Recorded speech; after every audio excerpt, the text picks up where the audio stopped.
Good evening, parents. Welcome to Brinkman's Class Updates. I wanted to thank you for being so patient and working with me. And this is probably not going to be the first, change to things in our schedule. We're just going to kind of keep finding how we can tweak things a little bit here and there and find the perfect fit for all of us. Here are some things that I pondered over the weekend and tried to find best solutions for. One of the things that I was pondering was having more live teaching time versus the videos. I was really impressed with how well the students were able to sit through the times that we were together. And I think both for the students and myself, we would all benefit from more live teaching time.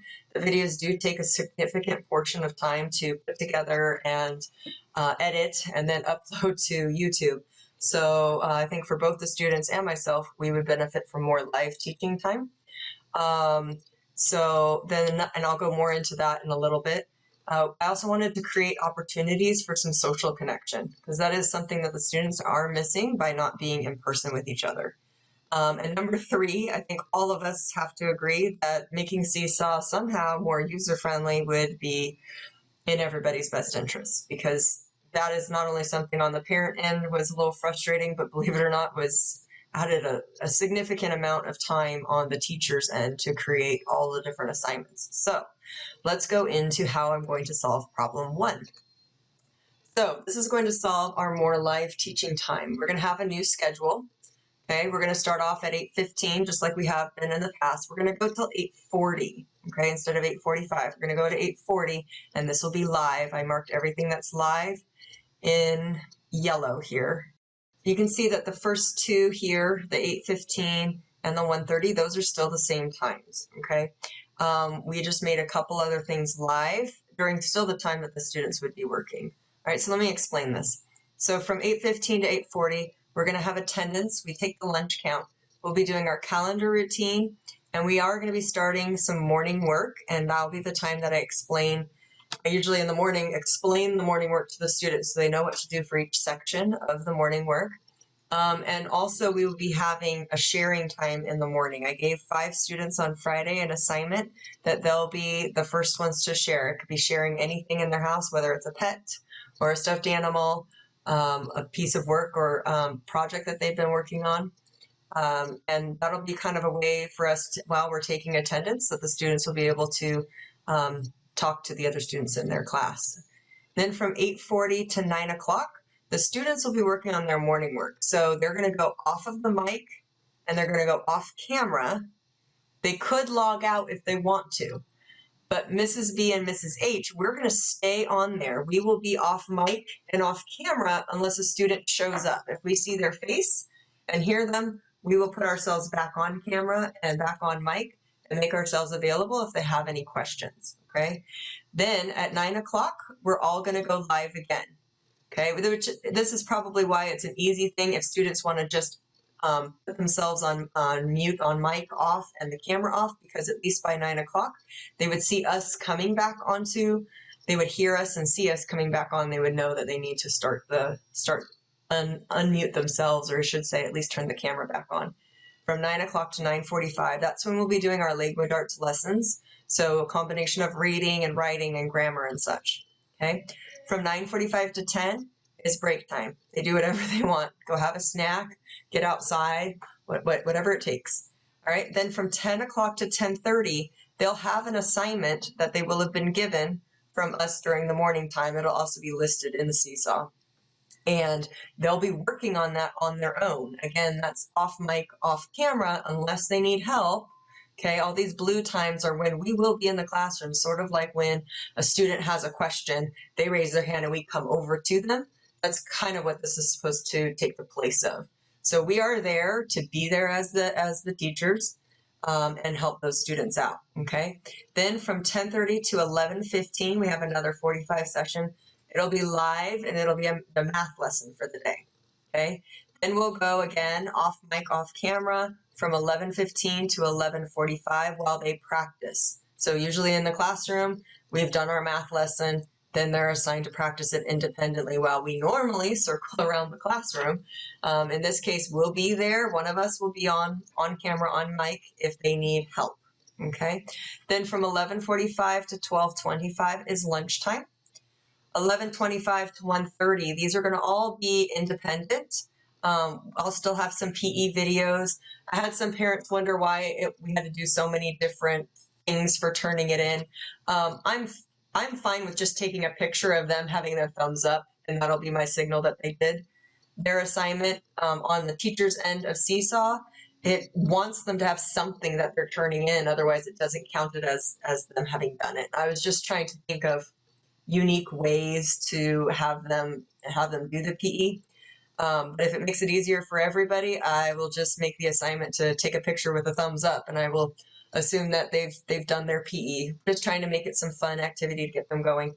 Then they'll have social studies or science. These are just going to be individual videos and such. Soon we will expand this out, and there will be small groups and other things happening. But while we get the rest of these couple weeks started, I wanted to start with this schedule, and then we'll make tweaks and add things.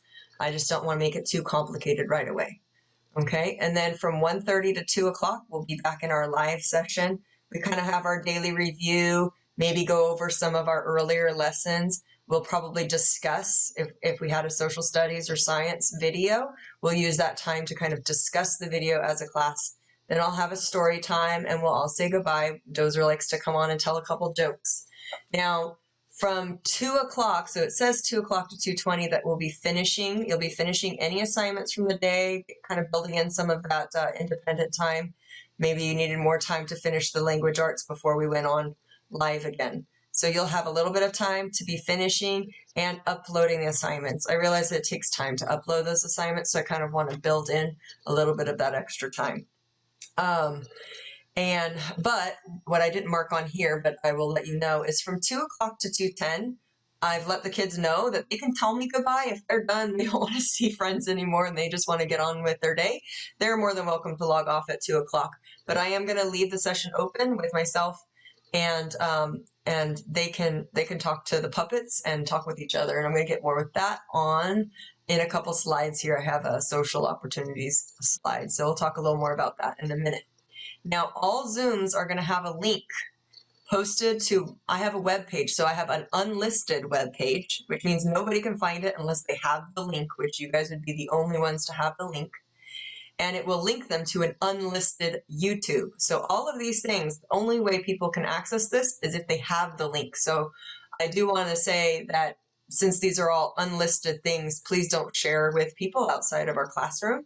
As long as everybody follows that rule, it's only going to stay in our classroom. Okay, so please keep these to ourselves. Let's go on to some Zoom. Now, because we are going to be more live, one of my concerns is making sure that the students are attentive and focused. And usually in the classroom, it's pretty easy and quick to point to a kid and say, oh, so-and-so, or just kind of go up to them and tap their desk, and they usually know. So it's going to be a little trickier in Zoom, and instead of spending the time kind of calling kids out, we really need the help sometimes if we notice that they're getting distracted. We'll just try to send you a personal message on the dojo, maybe if we're noticing some consistency and paying attention. So one expectation is being on time. You guys have been amazing at being on time. I love 8:15. I open it up and boom, all the kids are starting to sign in. So that has been amazing. Thank you. Thank you. Number two, I try to have everybody on mute unless they're instructed. I have had a couple kids, even after I've put them on mute and they're supposed to stay on mute, they go ahead and unmute themselves. So maybe you can have a conversation with them that they're supposed to be staying on mute, because if they're not, we hear the background noise and then it interrupts it for all the rest of the kids. They can't hear who's supposed to be talking, whether it's myself or another student that's supposed to be giving an answer. And number three, no toys or distractions unless they're part of the lesson, or if it's from that 2 o'clock to 2:10 time, that's part of what it's for. So if they have something they want to share with their friends, or if they want to talk puppet to puppet. I noticed some kids have some puppets at home, and that's been pretty fun. So unless it's part of the lesson or part of sharing time, let's make sure that the area is free of toys so they're not quickly grabbing them. One of the other things I wanted to work on was social opportunities. So for sharing time in the morning, there are going to be 5 participants each morning to share something with the class. I'm going to put together that schedule. Pretty much it's going to be, if you're there are going to be 5 people, and there are going to be the same 5 people on Monday, and then the same 5 people on Tuesday, and so on and so forth. So your kid will either have a Monday share time or a Tuesday share time. I did let the students know, and I'll put that out on the dojo as more of a separate message, what days of the week your child will have a shared time. And that will be in the morning during the 8:15 sign-on. So it's especially important for those 5 participants on their day to be onto the Zoom exactly at 8:15. Our goal is to have all of the sharing time done within the first 10 minutes, so that way we can move on to our other routines. Number 2, I mentioned from 2 o'clock to 2:10, we're going to have time that the kids can stay on the Zoom with their open mics and chat with each other. They don't have to have it on mute. They can have an open mic and they can chat. They can be silly. They can be themselves. And number 3, we will try to find other ways as the week goes on for them to have more of these kinds of opportunities, and whether it's breakout groups and so forth. But let's just stick with our schedule for now and see how it goes, okay? All right, now for the last one, for both of us, making Seesaw more user-friendly. I think both parents, students, and teacher alike have been a little overwhelmed with Seesaw. You can imagine what it is like on the parents' end of thing. Well, multiply that by 20 on the teacher end of things. So my hope is to look at all the things that were making things very time-consuming and trying to consolidate it and condense it. So here are some things that I considered. 1, all the language pages will be in one, quote, assignment, but there'll be multiple pages that you can put the different pages onto. And I'm going to demonstrate that on the Seesaw here in a moment. You'll see me go into a sample student's assignment and show you how to load that. So I will show you this in a moment, okay? Now, on the teacher end of things, we can either approve an assignment or send an assignment back. In the classroom, when a student brings it up to us, we prompt them, teach them quickly about what errors they've made, and we do actually have them fix their errors before we give it a star and let them put it into their mailbox. That's a little trickier here, and so we started off marking the errors and sending it back, and all of this for just little tiny small errors became really cumbersome on the teacher end of things. So instead of sending the assignments back to the students, if there's just a small error, so for example, we're only going to send it back if there are major errors all over the place, or we might pull them into a small group, a small one-on-one session to go over it. Maybe it just was really blurry. We couldn't see any of it. Then we might send it back and say, hey, we need a better picture. So if there were only some small errors, we will comment on the errors, but we'll still approve it as satisfactory. So just because we approve something, if you later catch that there was something wrong on it, and you see that there was something wrong and you wonder, why did the teacher say it was okay and it got passed? This is why, okay? If you went back to the assignment in their Seesaw, you will see our notes, but that will say this is what needed to be fixed, okay? Now, something I'm missing out on and doing in the class is we normally have, we call them Scentsies. They're the scented markers. The kids love getting stars with those scented markers, okay? So we normally do scented stars and we do stickers in class. Unfortunately, Seesaw on the teacher end has not built that into the application. I would love to give it would be great if there was just a sticker board on the side that I could drag stickers onto without it being a major thing of editing this. It's a lot to be able to edit the assignment, go in and find a picture on the internet, post it onto there, and then send it. Anyway, it's a big process, needless to say, something that they need to work on Seesaw. All right, so now let's go on to demonstrate how the Seesaw assignments have changed. All right, parents, so this is a pretend student that I have. Her name is Susie Samples. This is just a test activity. So what I did is I created a pretend assignment. Now I want to show you what to do and what not to do. This is going to say to turn in pages 5, 7, and 9 from the science journal. Remember, this is not a real assignment. For your children, it might say to turn in some pages from a reader's journal or a reader's notebook. So this is going to be where you're going to turn in maybe all of your language arts pages.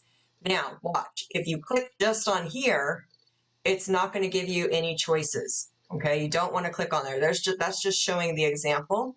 You want to click still on the add response button. Okay, and I created the template here where it has page 5 at the top.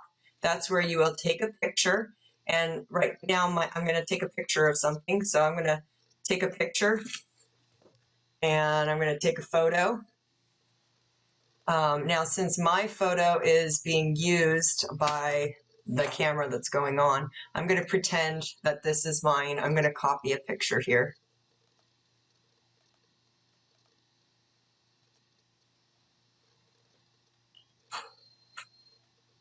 All right, let's pretend that we took a picture, and to get the picture in, like to get as close as you could, you had to take a picture this direction. I want you to see that if you click on it, you have this button right here. So you're going to turn the assignment around until it is going the correct direction, and it will help Mrs. H and myself see them if they're enlarged as much as you can. If you're in the middle, you can move it down, and you can drag it up and it still lists it. Notice over here on the side, okay, on the side, I've got the other pages. So if you click on page 2, it'll say page 7. So you do the same process again. So I'm just going to go over and pretend I pick a different journal page. Here we go. Okay, this one went the correct direction. So we're going to enlarge this one, and that's going to be page 7. And again, if you look over here on the side, I'm going to click for the next page, and I will already have these pages on the top for you, hopefully. Still on the teacher end, making sure I get things down. And then you're going to, again, get a different photo.